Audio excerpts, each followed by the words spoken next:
Das hier ist das Herz der Südinsel von Neuseeland. Und ja, ich sitze hier in einem langen Kleid und mit angeklebten spitzen Ohren. Und das hat wirklich gar nichts damit zu tun, dass wir heute über Cthulhu und die Französische Revolution reden. Nämlich über diesen Band Schreckensherrschaft, Horror unter der Guillotine.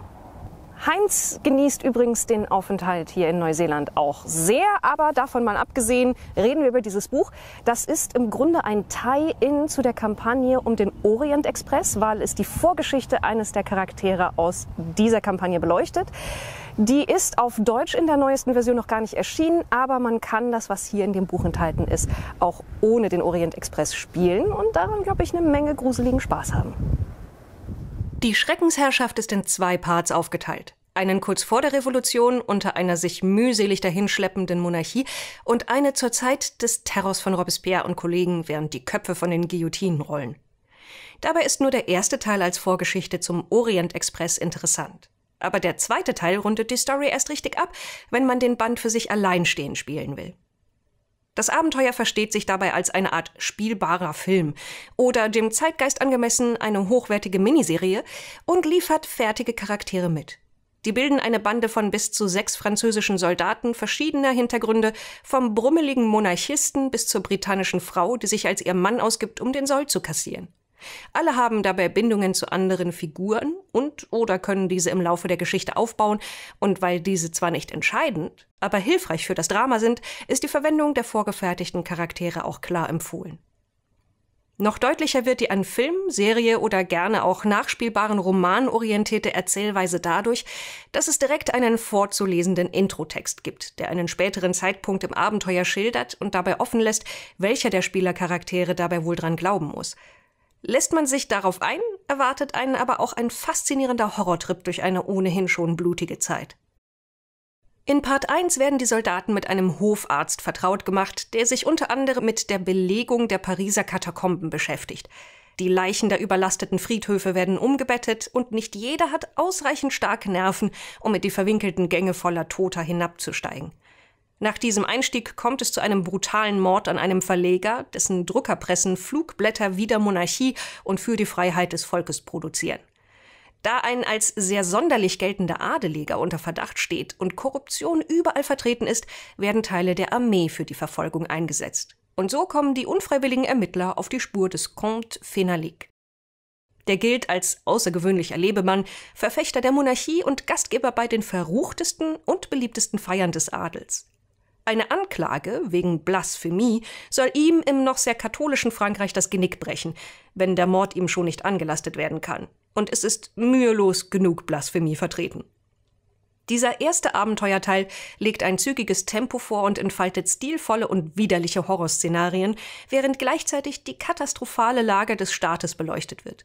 Graf Fenalik ist ein faszinierender und fantasievoll ekliger Gegner und das Finale der Erzählung dürfte unter nahezu allen Umständen furios ablaufen. So mit nicht ganz natürlichem Schrecken in Kontakt gekommen, können die Ermittler entweder ad acta gelegt werden und der Orient Express fortgesetzt. Oder man verfolgt ihre Leben in kurzen Schlaglichtern durch die Revolution und hinein in das folgende Terrorregime. Dabei werden mögliche Konflikte innerhalb der Gruppe anhand von entscheidenden Momenten wie dem Sturm auf die Bastille ausgehandelt.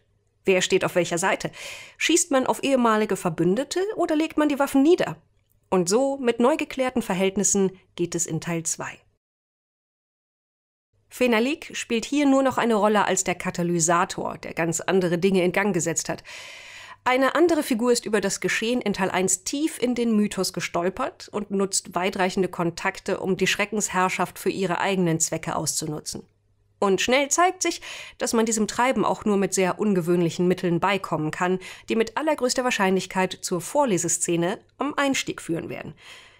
Diese zweiteilige Story ist immens spannend aufgebaut, liefert einige der faszinierendsten Horrorszenen, die ich seit einer Weile in die Finger bekommen habe, und geht mit dem Setting angenehm respektvoll um. Die Monster sind keine Auslöser des realen Grauens, sie nutzen es nur für ihre Zwecke und suhlen sich in dem Tod und Chaos ihrer Zeit. Die Figuren erscheinen, so sie denn menschlich sind, als realistische Personen und es wird recht viel Raum geschaffen, um die Missstände der siechenden Monarchie und dann des Terrors zu erklären und aufzuarbeiten. Dementsprechend sind umfangreiche Abschnitte enthalten, die genauer speziell auf die Lage in Paris eingehen und gut recherchiert sind und auch ehrlich aufdecken, wofür die Erzählung etwas an der Geschichte gemogelt wurde. Abgerundet wird das mit mehreren Vorschlägen für Szenarien in derselben Zeit, mit denen man Raum zwischen den Abenteuern füllen oder sie fortsetzen könnte. Die Stärke liegt aber in dem vergleichsweise stringenten Zweiteiler an sich. Nicht jeder ist ein Freund so geradliniger Erzählung im Rollenspiel, aber wenn es so gut gemacht ist wie hier und durchaus Raum für dramatische Entscheidungen bietet, ist es absolut empfehlenswert. Und außerdem ist es größtenteils gut übersetzt und hat, da internationale Produktion, etwas mehr Illustrationsbudget, was nochmal einen Bonus darstellt. Als Fazit also, das ist ein für Cthulhu ziemlich geradliniger, aber auf jeden Fall extrem spannender Horrorfilm zum Mitspielen, der einige Dinge voraussetzt, aber sein Setting auch sehr faszinierend und vor allen Dingen alles andere als geschmacklos verwendet, um vor dem Horror, der real war, noch zusätzlichen Horror einzusprengseln. Das sind für mich tatsächlich wirklich schöne 8,5 von 10 möglichen Punkten. So viel zur Schreckensherrschaft. Das ist aber auch nicht das Einzige, was wir hier in Neuseeland in die Kamera halten werden.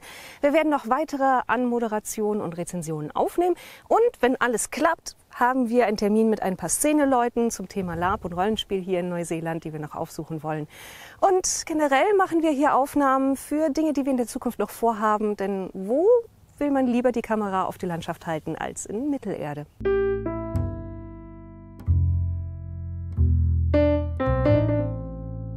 As promised, we're doing an interview with Michael, with the dead Aussie Gamer that I got to know thanks to Guys Clanders, thanks to the shows we did together on the Twitch/D&D channel. And you invited us into your home. I did. Something I haven't regretted, not even a little. No. Not yet.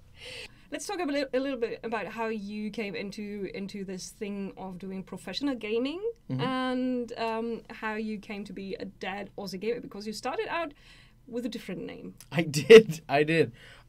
So going back to my origin story, I originally got into gaming when I was very young. Mostly video gaming. My parents were at the time very, very well off. And in order to kind of compensate for the household I was in, I was given a lot of access to video games. Oh. So I played Duke Nukem, Commander Keen, Lode Runner, all these like super classic games. At the time, I really got into video games, and I started doing professional gaming when I was about 15, 16. A whole group of us started going to like LAN centers, training, and we went to play in different places. And I started making a little bit of money, like ends meet kind of money. Okay, what with did you gaming. play? At the time, we played Counter-Strike. We played Dota, which was defense against the ancients. It was already around then. Okay. Yeah. It was the original. Yeah, Dota. And we also played a few of the Jedi games, like Jedi Knights, Jedi Academy, that kind of thing. Awesome! I didn't know that you could play those competitively. Yeah. There was a few like little. It's more like regional contest type things, like to promote stuff and what have you. So I made a little bit of money there and justified an occupation to a degree to my parents. Then I met my partner, and she introduced me to tabletop gaming, which at the time I was like, what? Tabletop gaming? Is that for nerds? Is that for nerds? Yeah. And that I was so wrong on that. I fell in love with tabletop games, and I just started playing it over and over and over again. I wanted to play video games less. And which meant I had to find jobs, and eventually that led me to the local youth center, where I, as a man who has done, I want to say 6 degrees and graduated none of them. Oh yeah.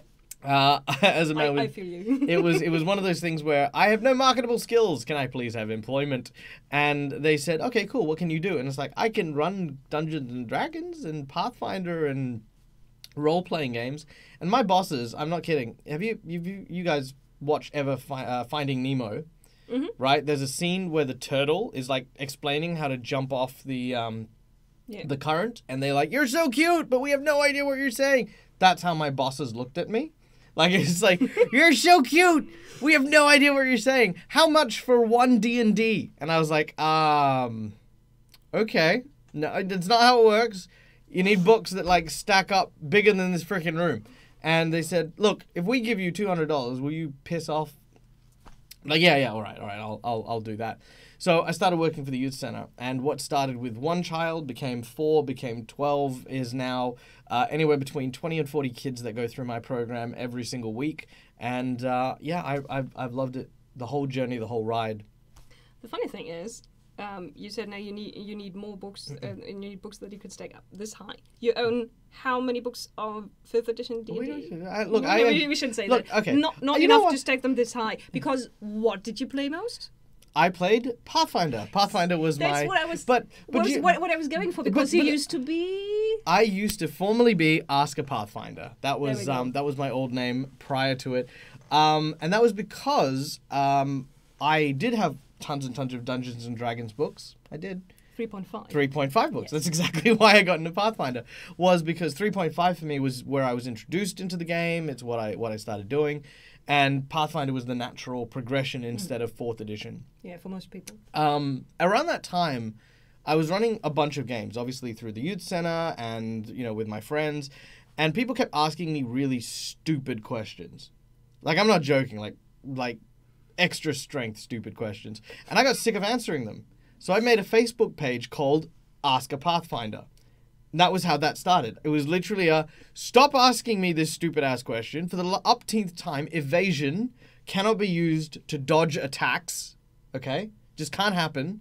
If you need reminding, go to the webpage, look up your stupid-ass question. There it is. And that was where I started. And then it started getting shared to other people. And then other people started asking more questions. And then I kept answering questions. And it just spiraled out of there. The Facebook page is still there, but I don't really touch it anymore because I changed my name for other reasons. To Dead Aussie Gamer. To Dead Aussie Gamer. Dead Gamer because your ping was always so bad. Yes, Dead. Okay. Gaming.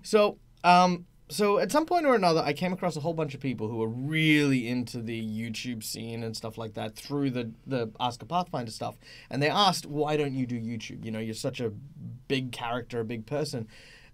To be honest, I suffer from the same thing a lot of gamers do, and that is a crippling anxiety. There's a certain part of me that sits there and goes, oh, I don't want to be in front of a camera. Oh, I don't want to have people watch me. Oh my God, what are you looking at? Also, mostly because say what you will, I kind of often feel like that friend everyone has that's like the unlock friend in a video game. You take a photo and there's just the shadow and it's like, oh, cool. If we do these achievements, we'll unlock Michael. And, that's... that's how I felt, so I felt like I wasn't very photogenic and I didn't want to do it. So my lead-in was video games. So I wanted to do some Let's Play video games like, Markiplier, PewDiePie, all those type of things. And Dead Aussie Gamer was the handle I chose because my latency for my internet being in Australia was so low, everyone would be like, oh, where's Michael gone? It's like, oh, he's over there, he's dead. So Dead Aussie Gamer was just was just where it picked up. Okay, one question that I'm just going to shove in there really quick is, you were in another country, coming from Australia or going there? So did you grow up in Australia and go somewhere else in between, or? Okay, so I grew up in Australia. I've spent most of my life here. I was born in Singapore. And cool. Around the time when I was sort of growing up, my parents divorced very, very early. And it was around the time that my middle sister was born, and my mum stayed in Australia and my dad moved back to Singapore. Between there and then, I would go and visit my dad and spend some time living with him. He was actually quite well off and actually had a very high-paying job in hotels. My mother works for the Australian government, so she actually is part of one of the governmental councils here. So I would go back and forth between the two. While I've spent most of my time here, I did some really cool stuff in Singapore and Malaysia. I used to be a professional martial artist. I used to, again, do tournaments and stuff like that in Malaysia, Thailand, Singapore, stuff like that, which I then turned into stunt work and performance work in Australia. So that was a lot of fun. So in your background in performance arts and everything, that carries over into the gaming stuff? Oh, absolutely. 100%. So one of the degrees I did was, of course, teaching high school education and drama studies. The reason I did this was because I've always really wanted to do something that involved storytelling. Even as a kid, I used to love reading comic books and then telling people about the comic books I'd read. And, you know, like sharing stories was just so integral to who I was as a person. But the biggest problem I always suffered was, obviously, with my appearance and my accent, there was very little roles I could get on the actual stage and screen scene. Like, you know, there's only so many limited positions one could get. So, well, at least at the time. Yeah. I think that changed a lot. It's changed a lot since. Oh, yeah, 100%. Like we're talking like maybe 15 years ago, which is when I was doing the acting work. And most of the time it was, I'm sorry, we're looking for something else, or oh, I'm sorry, we're going in a different direction for this character. And it's like, yeah, okay, fair enough, you know. So the performance stuff went into Dungeons and Dragons. It was just so easy and so clear. It was a marriage of all the stuff that throughout my life I had basically put together: my physicality, my performance work, my love of storytelling, my inherent fandoms to not only video games and understanding how the mechanics of games work, but also, like, you know, just how people tell really good tales that other people are supposed to play. You know, because when you tell a short story, it's completely different to how you would write a module or an adventure. Yeah. You know, and all my exposure to video games really helped me be able to do that. Now, the gaming with kids at the youth center, you were the one who went to them and you presented the idea. Yep. And took off from there. What do you play with them? What age are those kids that you work with? So the youngest kid that we have at the youth center at the moment is 10 years old. The oldest we have is 19. One of the big things that I try to do at the youth center is I try to teach kids that it doesn't matter how old you are. It doesn't matter if you're male, female, tall, short, you know, whatever. It makes no difference. The weird thing is that when we look at nerd culture, when we look at geek culture, it is the only culture of true inclusion, in my opinion, right? You can be into sports, for example, and people into video games might get ostracized for it because they're not physical, they don't do actual things, you know, like, and that's one thing.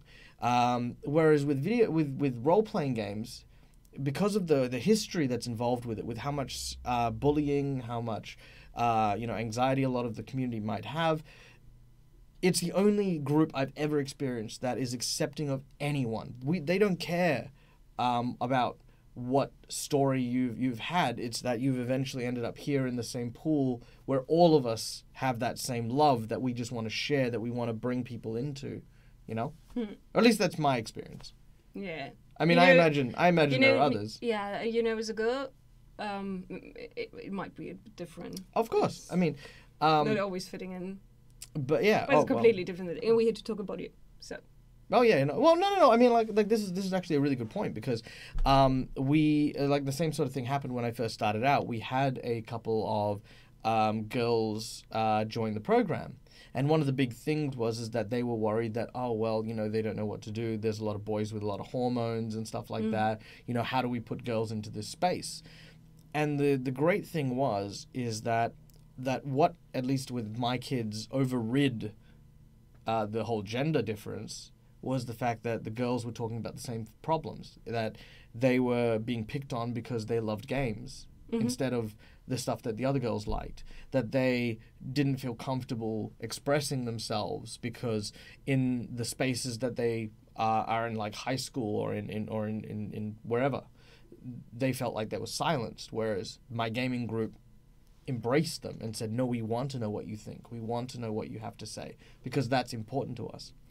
At least that's the community I've been exposed to, and that's what I've always tried to build.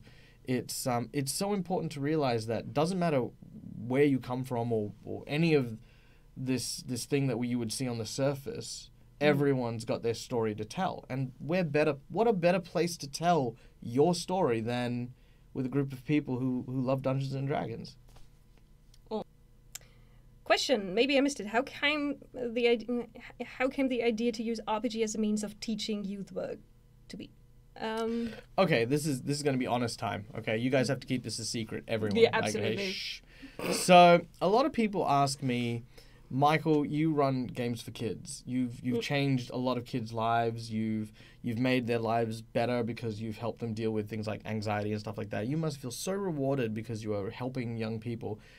Look, I'm going to be honest with you guys. I did it because I was broke. I lost my job. And I was like, pay me to do stuff that is fun, please. Please do this. And they did. And I was like, yay. And I'm like, for me, and I mean this horribly, when I first started, if I had one kid and they kept me with my job, I was like, yes, cling to this job. Bite, sink your teeth in and just hang on. And I'm here 5 years later. I mean, it's fantastic. But, you know, there was no inspiration. There was no magnanimousness to it. It was simply...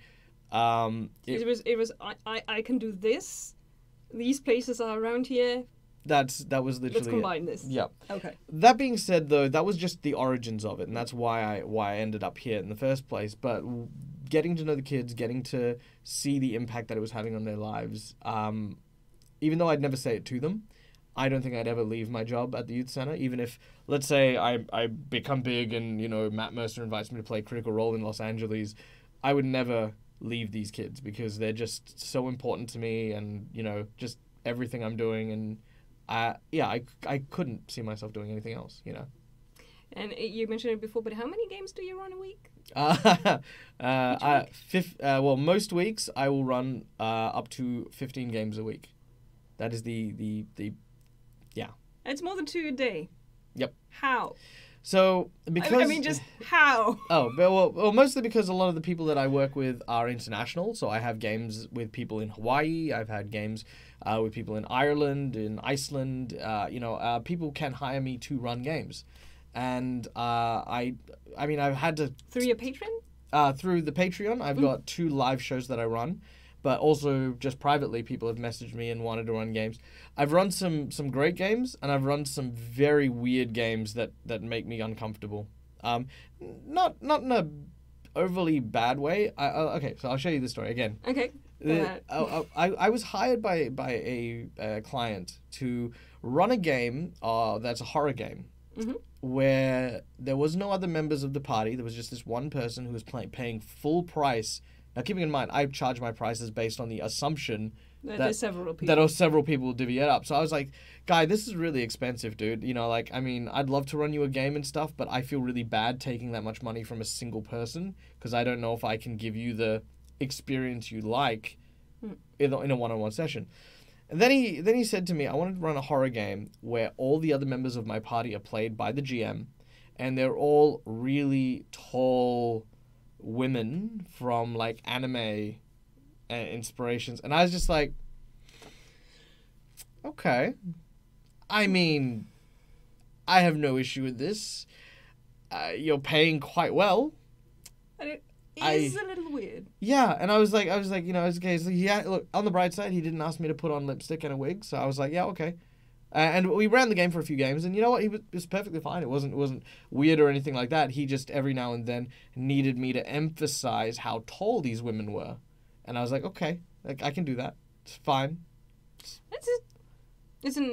I think it's a pretty common, interesting fetish, interesting way of going about.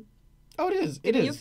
It is. But I never imagined that someone would be a job. It would be a job that someone would hire an Australian to go do that. It's like, you know, if you wanted to, play tall anime girls. Yeah, I mean, you could find, I'm sure, a female GM who would be willing to fit that a little bit more. But I mean, sure. I mean, I'm not unattractive. I'm just saying, How female do you feel on an average day? You know what? From behind, very female. Like, you know, the ponytail and everything. Awesome hair.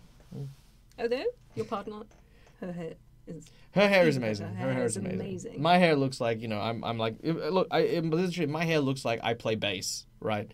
Like that's it. Whereas my girlfriend's hair, she looks like she's about to like come out in a corset and just, you know, yeah, it's just magnificent hair. Curls forever. Still another one asks, do you mostly run your own campaigns or do you prefer to run published adventures? I love running my own campaigns. One of the toughest things I've always had is trying to find time because obviously I run so many games. I need to obviously allocate a certain amount of prep work to everything. Mm-hmm. If I can run my own game, and this is usually through things like Patreon or like through shows like the ones I do with Guy, I will run my own stuff. If I am doing stuff that I need to do because I just need to maintain a steady game, I will usually run published material, but then I'll like tweak it a little bit and add my own flair to it. So I'll add stuff to build upon the scaffold of an adventure.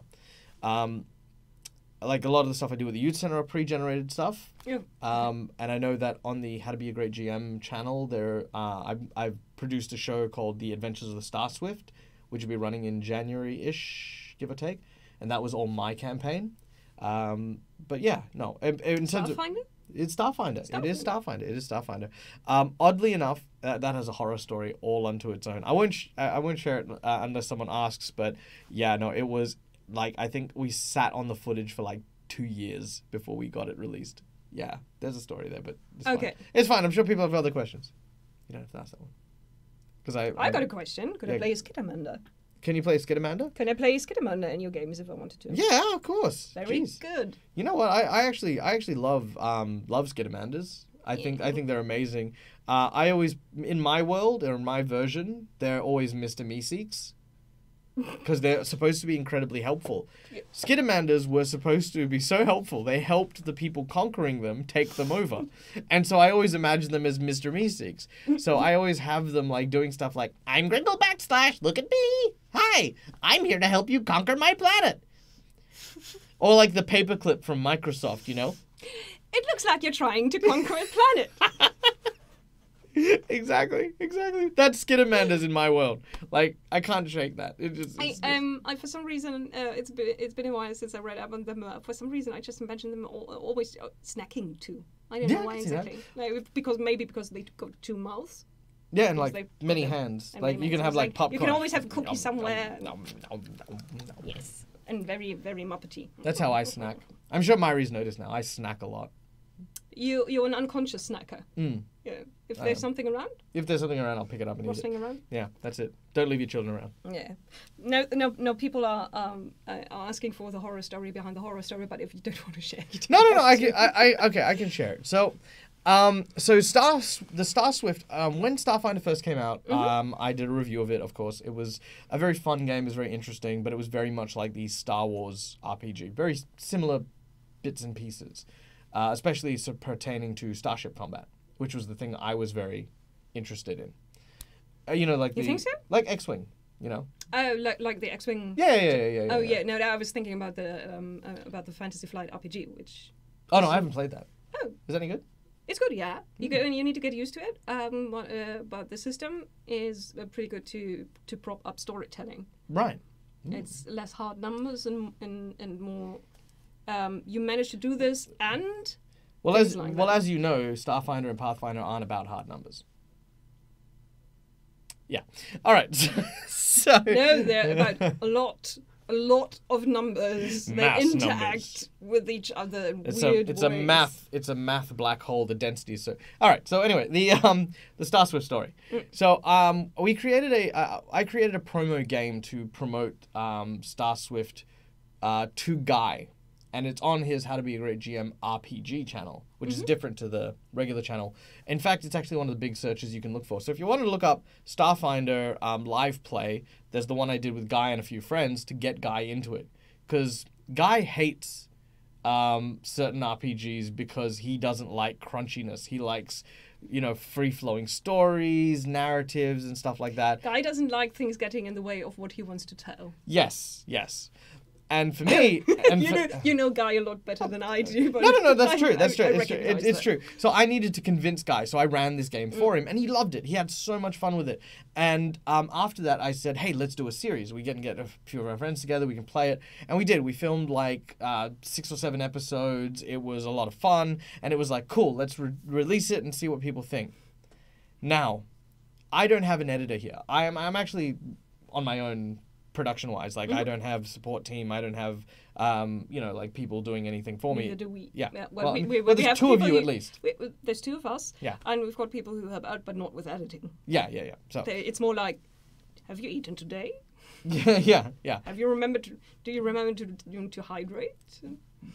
So I shipped off the episodes to a friend of mine, who is kind of like a friend of mine now. who said that he would edit it. And stuff just went wrong from there. He basically fell apart and got hyper stressed and had to move out of home, and then we moved the footage to another editor who then couldn't do it because of other reasons like university and stuff like that, and it bounced around for ages. I even got a commissioned artwork done and tried to get someone to do a graphic for the introduction. Like the actual Star Swift itself was a beautiful ship that was commissioned like right at the start, and none of it got used. Eventually, 2 years later, the editor that I first hired, the back one way back when, comes back to me and says, "Oh, I've done like 4 episodes." I'm like, dude, seriously? You could have asked. 4 episodes. And I'm like, oh, okay, fine. Yeah, let's give me the 4 episodes. Can you get these done now that you've got the layout done? And he's like, oh yeah, no worries. I can do it in a few minutes. And I'm like, and so we ended up with it, and I sent it to Guy because as many of you might know, Guy is moving country at the moment, and I said, look, I have it, I have the series, and guess what? It's been so long since I had this. I am still calling myself Ask a Pathfinder here. Oh gosh. Yeah, so that's still there, and yeah, it was a nightmare from start to finish. And now that it's being released, the cool thing was I watched it again because I couldn't remember anything I did, and it was really fun. It was really enjoyable, and it was such a tragedy that it took so long. But yeah, it happens. It does. The last few things I want to talk about, how did the working with Guy happen?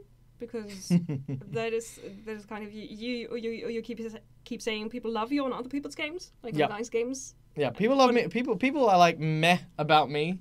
But, like, when I'm on other people's shows and stuff, love it. They absolutely love me on other things. So that's awesome. So I met Guy a long time ago when I was suffering with a player that was so toxic, they were making me a worse GM.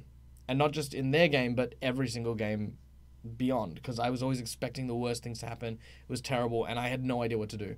I'd seen some of Guy's videos, and I just sent him an email. I said, hey, listen, my name's Michael. I do this, blah, blah, blah, blah. I'm having an incredibly bad problem. Now, I want you to understand, I run tons and tons and tons of games. I have a lot of experience. I'm not just coming at you blind with not having put any effort in.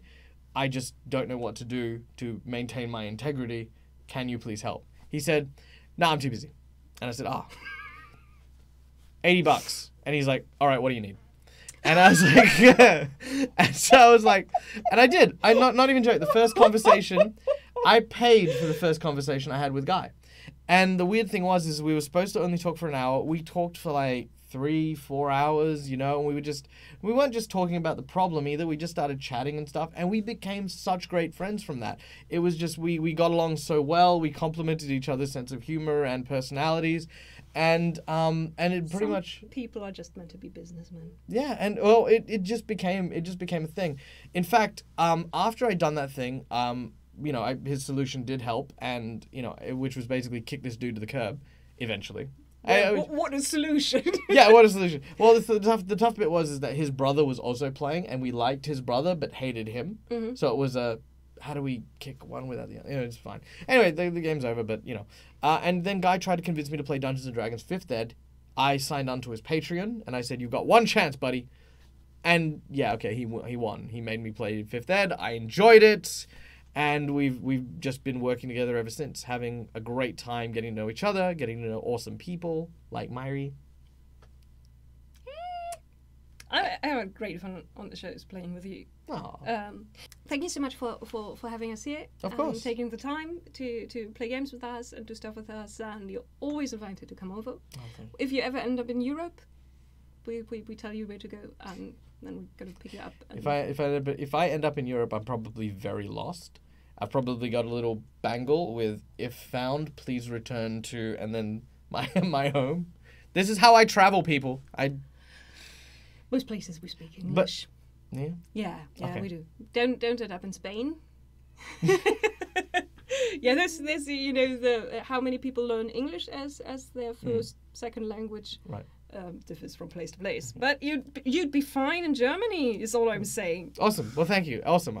You guys in the audience, absolutely wonderful. I do want to actually take a moment to thank you guys in the audience, because I've been watching Mháires stuff like every now and then when I've had very late nights. How did you put it? You've been I've stalking. been stalking. You've been stalking the other players in your campaigns. I stalk the other players in my campaign because I want to know what I'm getting into. You know, before Guy says, "Oh yes, we're playing with these people," I'm like, "Who are these people?" You know, but every time I've gone into Mháires chat, everyone from this community and this group have been among the best and most awesome people I've ever met. You know, even if Mháires is running something in German and I don't understand a word of it, the audience members have been really supportive and like translated stuff for me and just made me feel so welcome. So I just want to say, you guys in the audience, you guys are fantastic. You guys are awesome, and I seriously love all of you guys. Like, hands down, some of the best audience members I've ever come across. Thank you. We like our audience. They're lovely people. Yeah. Yes. Oh, and Screaming Blood says he loves the on-camera chemistry. We need to get you into our streams more often. Let's look about that. We were thinking about doing online games more. Yeah, we can do that. We can do that. Yeah, I think so. So this is where we're going to end this. Thank you, Peter Brush, for the cheers. And yes, we're going to have more adventures down under. Where the Australia time is coming to an end. We're hopping over to New Zealand too. But New Zealand is also like, you know, it's down underish. It's down underish. Yeah, they're basically like, you know, Australia light. Just saying. That's right. If anyone's from New Zealand watching this, come at me. Okay, so this is us signing out, going to Australian barbecue, as I understand it. Yeah, we're going to a barbecue. We're having a barbie. Yep, legit barbie. It's a legit barbie. It's an Aussie barbie. It's an Aussie barbie. Aussie barbie. Okay, looking forward to that. Thank you so much for joining us in the stream, to everyone watching, and to Michael, the Dad Aussie Gamer. Thank you for having me. We'll see about having more games together. Definitely, absolutely. Bye.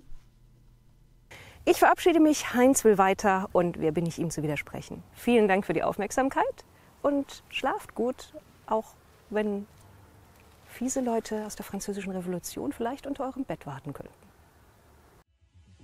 You invited me to come here, and we've played games, and we play a little more games, and we pet really, really lovely animals. Cute little, the fuzzier wildlife that's in Australia. You know, we didn't really. I noticed that you that when we were over, because we were at a wildlife park here in Perth. It was called Caversham, and there's like this meet and greet for like a lot of the Aussie animals. I noticed that you skirted around the snake pen, where you get to go pat the snakes and. You know why? No.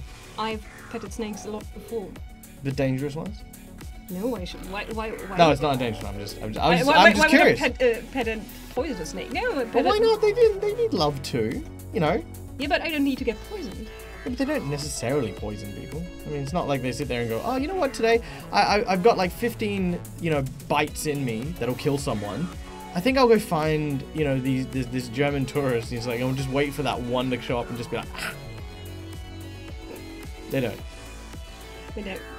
Are you sure? No, you're more likely to get bitten by an Australian than an actual snake. Yes. Oh, then I got lucky. Go. Wait, don't you do that. Okay, if you have questions for Michael, you can put them in chat. Yeah.